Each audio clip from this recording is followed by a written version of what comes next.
welcome to PyData Global 2021. My name is Kip Sutter, and I'm in North Carolina in the US. And I'm going to be your moderator today for this session. And for now, I would like to introduce our speaker for today, who is Amy Wooding, and she's going to talk about love your neighbor. More important, love your data scientist. Reproducible data science, the easy data way. So welcome, Amy, to share your screen. And thank you for presenting today. Thank you for having me. I'm so glad to be here. Let's dive. I'm not talking about reproducibility in Zoom. I'm not talking about reproducibility when speaking. So let's get back and into my quest for reproducibility in data science, and especially data science workflows. This quest began a few years ago when I was collaborating on some research for how to evaluate the stability of text embedding and dimension reduction algorithms. As our work progressed, we started wondering about how to publish our methods reproducibly in a way that we could still evolve our code as our research moved beyond our initial results. That search led one of my collaborators, Shell, to attend the tutorial at PyCon 2018 called Down the Rabbit Hole, a 101 on reproducible workflows with Python. This was a great tutorial for us, and it delivered, fully leading us down the rabbit hole from which we have yet to emerge. The start of my deep dive into reproducibility came from a tool Shell brought back from that tutorial, cookie cutter data science. Cookie cutter data science is a template for your data science repos. It gives an excellent pre-built repo structure and default project organization that is flexible and thoughtful. As we start to use it, we realized that cookie cutter templates were great starting places for shared workflows, but we needed more than what cookie cutter data science could offer. We needed a reproducible workflow that helped to automate the grungy, often overlooked parts of our work. When we couldn't find existing tools to do exactly what we wanted, we started writing scripts and adding them to our fork of cookie cutter data science. As we got caught up in making our work reproducible, it turned into its own research project that eclipsed the project we started with. We started using a template for other projects. We started sharing it with others. We used it as a base for team collaboration in our everyday work and even for large workshops. This template was not only making our work more reproducible, but our shared workflows more robust and efficient. The process of making our work reproducible hasn't been easy. In fact, the experience could be painstakingly hard and sometimes even thankless, even for myself. During the challenging parts, there were moments where I second-guessed myself. I asked, why am I doing this? Why am I bothering? It's way harder to make the research reliably reproducible than to do the research itself. At the end of the day, it would be easy to just publish something that only included our good copy work, only included the things that worked out really well for us as a static snapshot of something we did in the past. It would be far easier to leave out the ugly details of our continuing work in progress and how our work has continued to evolve. We could package up what we did nicely, neatly, throw it on GitHub, just like we used to do before we went down this rabbit hole. But along the way, I learned that there were benefits I was seeing and experiencing from reproducibility that weren't just for the good of science or for publishing our research. We were improving our workflows in all sorts of ways I would have never expected. We were saving time, improving our ability to collaborate, and building on the most important parts of our work. Our innocent fork of cookie cutter data science started to take on a life of its own, and Easydata was born. In this tutorial, I'm going to be sharing with you some of the lessons I've learned on how to overcome the challenges of making your work reproducible, highlight some of the choices and trade-offs that you can explicitly make, and help you to experience some of the ways that we do this using Easydata. Easydata is a framework that helps you to create reproducible environments, reproducible data, and most importantly, reproducible workflows with ease and without changing how you do your actual data science work. Now, before we go any farther, I want to spend a moment and just reflect back on what reproducibility is. What am I talking about when I say reproducibility? Well, one of my favorite definitions is this. If I gave you my laptop tomorrow, could you pick up where I left off today? This innocuous question hides a whole bunch of thorny questions that are also very innocuous sounding until you really stop to think about it. If I gave you a laptop, would you know where to start? Where would you go next? If anything was wrong in the installation, what would you need to do to debug it? Where would you find things? Where would you get data? And how would you even know what the data was? Would you know if the work was working as expected, the code was running the way it was intended? And after all that work, after you got something running and working, would you even know what the point of my work was?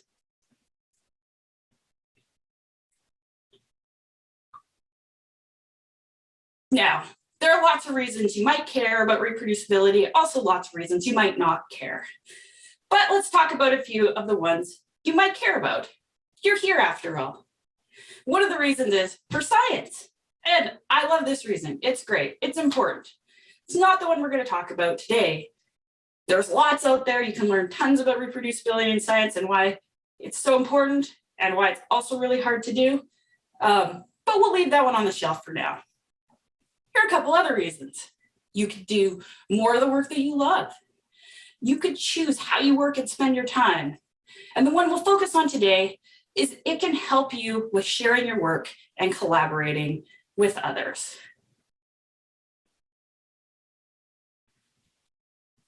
Now let's talk about some common reproducibility issues. As we go through the tutorial, we're going to be looking at what the issues are, then we're going to look at the ways that we can solve them, and how we do that in Easydata. So let's talk at the big scale, zoomed all the way out, about what the kinds of reproducibility issues are that we're going to talk about today. There are three categories that most reproducibility bugs fall into and issues. And I guarantee that you work around these reproducibility issues every day. Your workarounds may take 2 minutes here, 3 minutes there, 5 minutes, and even worse, with environment management, you're probably spending 2 hours here, 20 minutes there, 45 minutes there. Who knows? Those are debugging nightmares.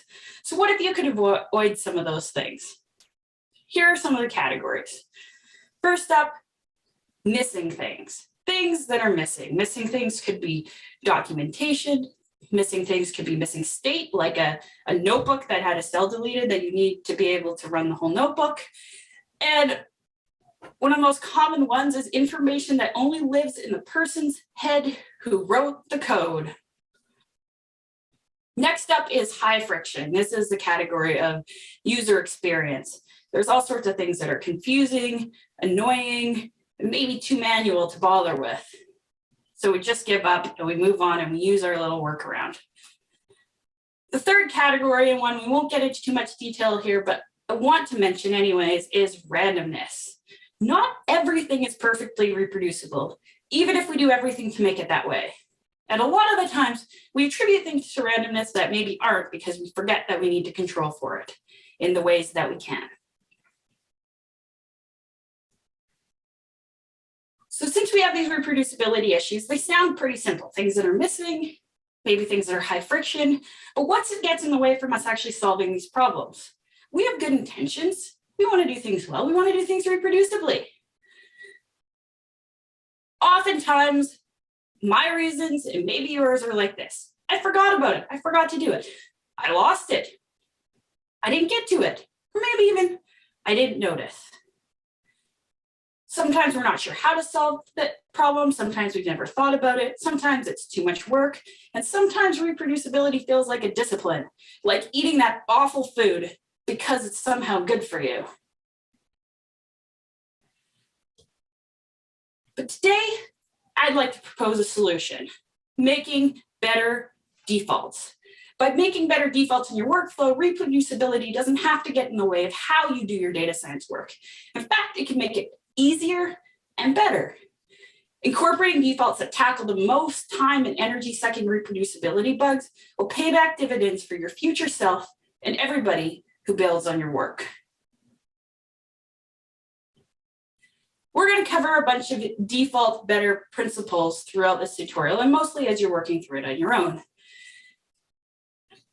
So I just want to highlight that these are principles that I'd like you to think about as ways to incorporate into your work that you don't have to incorporate perfectly all the time.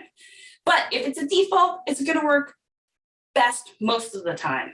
There's always a law of diminishing returns on everything that you do. So for this tutorial, we're going to jump right in now and start learning through hands-on experience. To do that, I'm going to be your guide today on the Easydata quest for reproducibility. This quest has 6 stages. At each stage, we will discuss and cover reproducibility issues, ways that you can think about it better with default better principles, and examples of how we do it in Easydata. This quest lets you dip your toes into the water of reproducibility issues associated with each of these questions. Where do I start? Where do I go next? What do I need to install? Where do I find the data? Does it work as expected? And what's the purpose? This is going to be a quick whirlwind tour of some of the ways you can do this. It's by no means a deep dive into reproducibility or Easydata and how we solve these problems itself. What can you expect from this quest? This quest is about workflows and what we do. It's an embodied practice. It's more like learning a sport or learning to play piano than sitting in a lecture or listening to me talk. It will feel messy and maybe even uncomfortable at times. But that's the point. That's how we learn. You're going to be assigned to breakout groups of 2 or 3 people, and you're going to stay with the same group throughout the quest. You'll be given instructions for how to start at the beginning of each stage. You'll be expected to follow the quest instructions.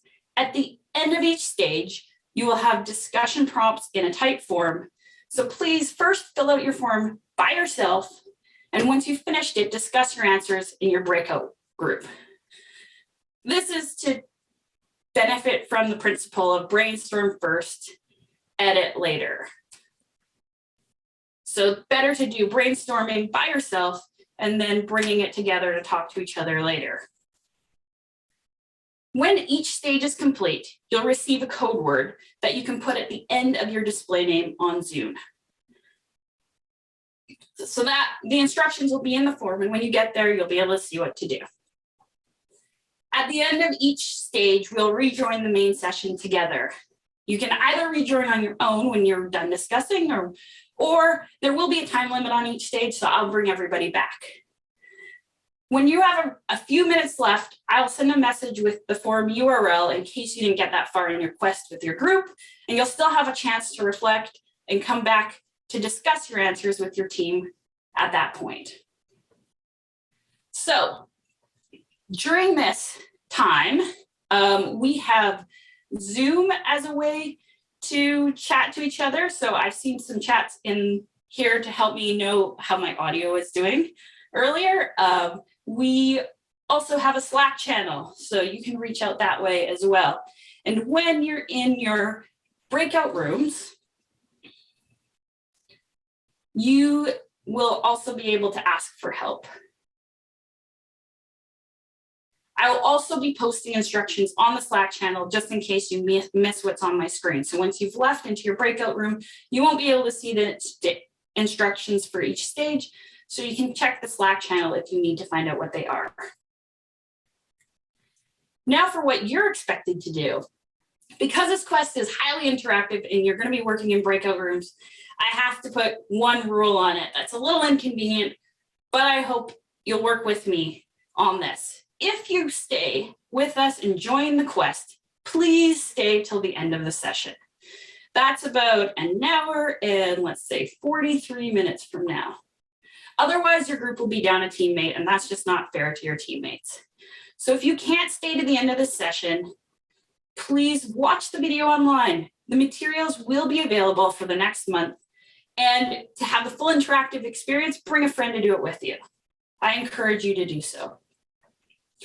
When you get into your groups, at least one person per group should have a proper computer to run the quest on.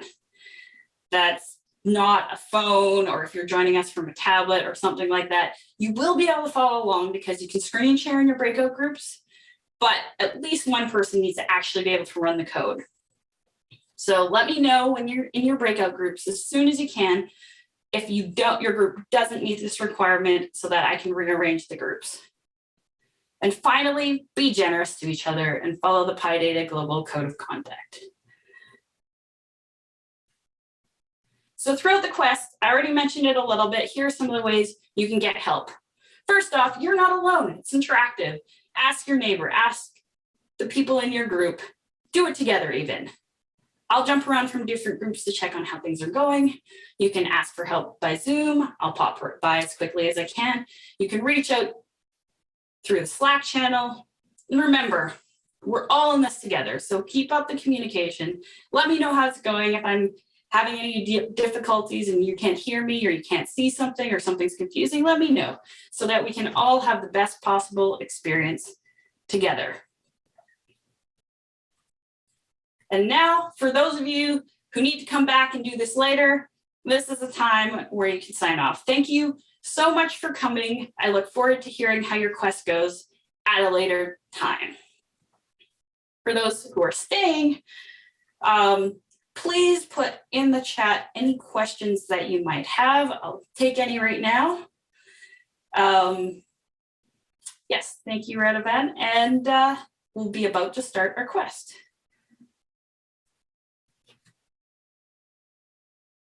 All right. It looks like we're down a few people. So now it's time to meet your neighbors. So now I'm going to put you guys into breakout groups. And what I'd like for you to do is to answer a few questions. I'll give you a couple of minutes just to introduce yourselves. Let's hear where you're coming from today and something that you're hoping to take away from this tutorial. And finally, just do a quick check in your group to make sure that at least one person is able to run everything that we're doing today. And if so, and are they willing to share their screen? Just the logistical issues we talked about right before. And that's it. Let's get into our groups. Welcome back. See all sorts of faces popping back in here. Glad to see you. Now that you've met your neighbors, we are about to begin. So the first start of any quest is to try to figure out where to start. And we're gonna start off really gently today. We're gonna start off with the first two things that are important for reproducibility that these days are pretty standard and almost default. We don't have to remember it all the time. That is readmes and licenses. So to introduce you to your quest, I'm going to send you to a notebook, in fact, because that's where we're going to, it's easier to keep in the flow by using it in a notebook. And I'm actually going to ask you to start by viewing it from your browser. Don't actually even try to run Jupyter Notebook in your environment. Don't even try to do that. Don't complicate issues. We're going to start super gently. Just hit up this link. Now, I didn't hear of any issues with the breakout rooms. Sounds like everybody has what they need to get started. So I'm going to send you guys back now, and you can all tackle the first stage of this quest. And here we go. All right, it looks like we still have people in. No, we're good. Are we all back? I think so. So now that we've started, you've got someone in your group who made it through, got to the first site form. That is great. Now I'm going to send you back to the very end of that first notebook that you were looking at. You have one more instruction. We're going to do this just for practice, for figuring out how to find our way around this challenge of basically going through the steps of going into our breakout rooms, doing something, filling out a form, coming back and changing your name so I can tell how far you got. So that's what we're going to do next. The next one, basically, that's all you have to it. And next to the README, or maybe more important than the README, is your license file. So let's continue on to stage 2 of the quest. Just right at the end of that notebook that you started with the first link that we had, head back up there and make your way through to the bottom. And I'll see you guys soon. Yeah, I'm muted. Welcome back. That was quick practice on what these stage quests look like. So you're gonna go down, have an instruction, do something, probably involves a little bit of reading. There will be some either quest tasks along the way that you need to go to. It'll say your next task or quest task or something like that. And at the end of those tasks, there will be a type form. And once you fill that out, you will know you're at the end of that stage of the quest. And I'll know that you're done it because you'll have changed your display name on Zoom as well. So continuing on to the next question. Where do I go next? Have you ever sat down at your keyboard to work on a project and wondered, where did I leave off? What needs to get done again? Where do I find that again? If so, this stage of the quest is for you. We're going to go through, again, some pretty straightforward issues with generally conventional solutions, but some of it can be a little bit tricky sometimes. This is more like, again, a reminder before we get into the nitty-gritty of some of the more, some of the other harder to think about ideas. Some of the things are like, you lost your work. You don't know where to find your files. Anyone had a computer die and take all their work with them? I definitely have. The other one that comes with this is just Git night burst. So say you're doing your job, you are using Git to control everything and you're checking things in and you're working with other people, and then it just turns into a giant snowball of a mess, and you have to figure out where things were and what you did and why you have this really gnarly merge conflict. A lot of times that comes down to underlying Git workflow issues between you and your collaborators. So this section is just basically about those kinds of ideas, about having a way to keep your project organized, by default, having workflows that you use between you and the people you're working with, that you know you're working with, leaving breadcrumbs behind yourself so you can fight, so you don't have to have a working memory. I certainly don't sometimes with 2 small children. And some of our recommendations on just how to use a collaborative Git and GitHub workflow. This stage, again, is a pretty short one. It's mostly reading, so if you don't have your machine running for this one, that's okay. You should be able to follow along just from GitHub. And here we go. Here's where you go next. And I will post that link in Slack and send you to the breakout rooms. See you soon. And welcome back. Welcome, welcome. The next stage is where things start to get a little more interesting. We are going to start dealing with installation, and some of you have already had issues with this by even trying to worry about Conda to start with. But so far, someone in each group has working conda everything so we can continue on our quest. Let's talk about what do I need to install. This is, if there's one time saver, one reproducibility thing you take away from this, it's how to manage your environments better. Now, I personally like to use Conda, so we're going to use that in this example, partly because it handles not just Python dependencies, but a whole host of other ones. But no package or environment manager is perfect. They all have their gotchas. So some of these things are ways that we use to make using Conda better. So here we go. What are some of the issues? First off, there might be no environment instructions. Like this would be the equivalent of like just getting a notebook off the internet and starting to run it and seeing what happens without any documentation, anything to tell you what you're supposed to do for your environment. There is the constant issue, and maybe my biggest reproducible issue personally that I experience in my workflow is if I worked on something in the past and I come back to it in the future, say 6 months or a year later, can I even run the code anymore? Do I have a memory of what environment I used, what packages I need, especially as things upgrade and move on in life and things get deprecated? How do I go back and use that and get back to what I need to make my code work?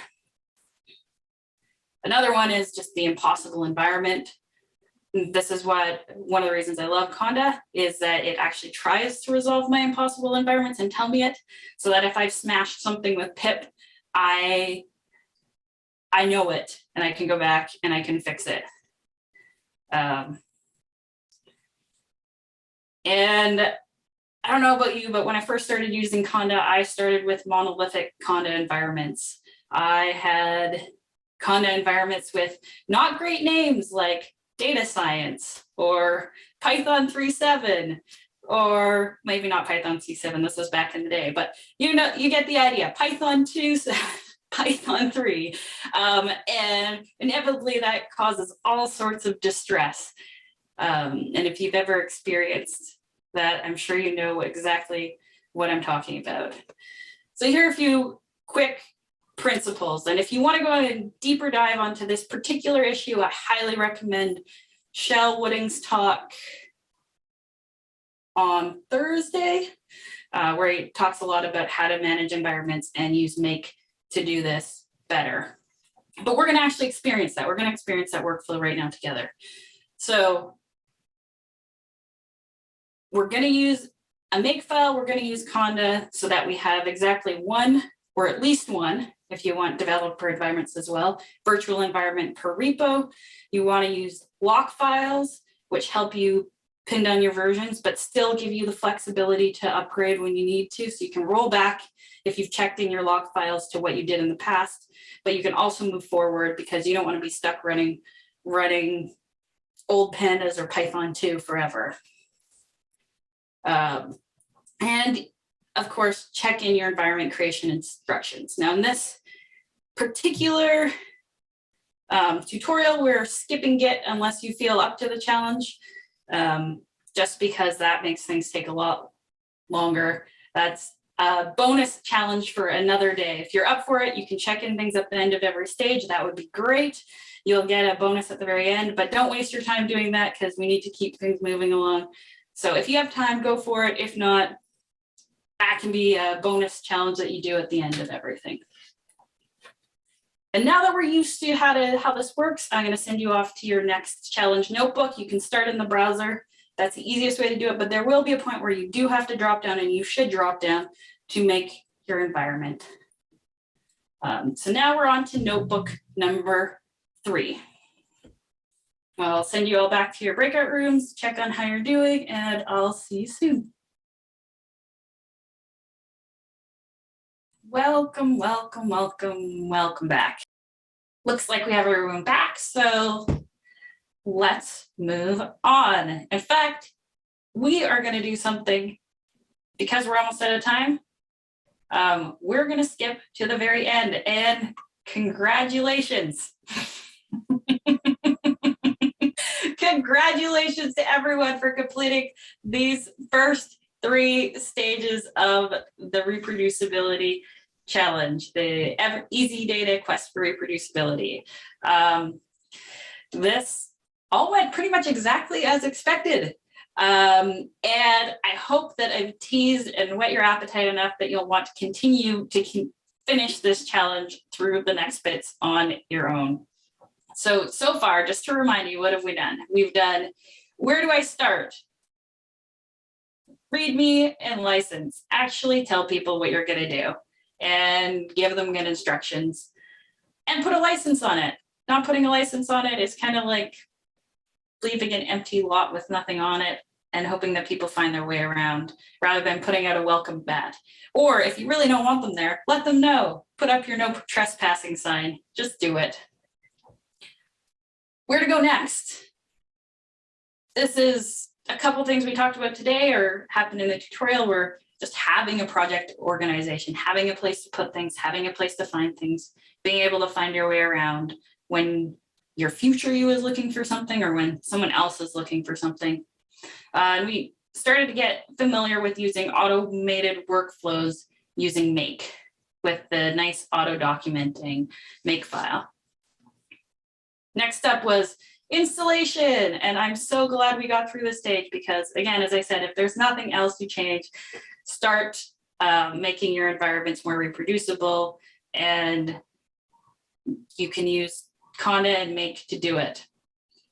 So create your environments and use an environment.yaml file to keep things up to date so your memory doesn't have to use it, and so that you can also delete your environment and start again from scratch without any issue.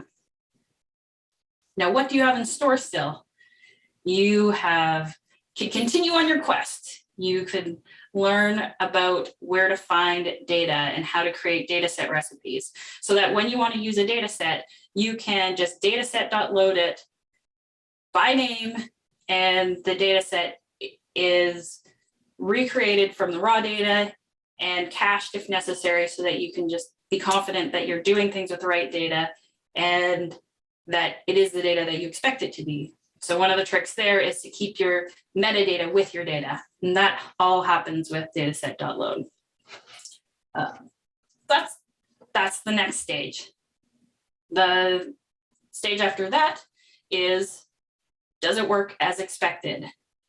And so in this repo, we have a make test. And so by the time you get to the end of this stage, you should be able to type make test and everything will work. If you type make test right now, things will be broken. That's intentional. That's part of your quest. And finally, at the end of the day, what's the point? I love Jupyter notebooks. I use them all the time, especially for storytelling because they help the purpose shine through. But often when I'm using it for exploratory work or just trying to get started, I have all sorts of grungy functions in there that I don't really need to stay there. So there's this nice element that you might have noticed in your Conda environment.yaml file that says pip, under the pip install line, there's a -e dot, and that gives you your editable source module. Now, I won't spoil the fun, but if you go ahead and complete that part, you'll learn how to take code out of your notebook in a way that you can constantly keep editing and reusing it while you're in your notebook and test it better too. And if you want to give Easydata a try, if you want to learn more about how to do this stuff, if you want to use Easydata to create your own reproducible repos, or even just your own reproducible environments, the instructions for getting started with Easydata can be found on the README at github.com/hackalog/easydata. There's lots more on reproducibility there if you check it out. And I will update this tutorial with more references after this. And I would be remiss to end without giving a few thanks for this. First, I want to say thanks to the TUT Institute for Math and Computing for sponsoring so much of the work on Easydata, and for the data scientists there that we get to collaborate with who inspired many of these workflows. Speaking of people I collaborated with, there were alpha testers who tried out some very rough and sketchy versions of this tutorial to start with, and you know who you are, so thank you. And I'd also like to thank all the projects whose work we've built on over the years. Cookie Cutter Data Science, for example, and while we didn't get there, if you do, Notebooks 4 and 5, I stole an example from UMAP. Especially thanks to Shell Wooding, who has done most of, well, my Easydata collaborator, but also happens to be my husband, and who is currently taking care of the kids, so I don't have to be watching them right now. So thank you. And last, I would like to express our thanks and then ask you to join me in taking a moment to appreciate the amazing PyData Global Conference that we've just experienced.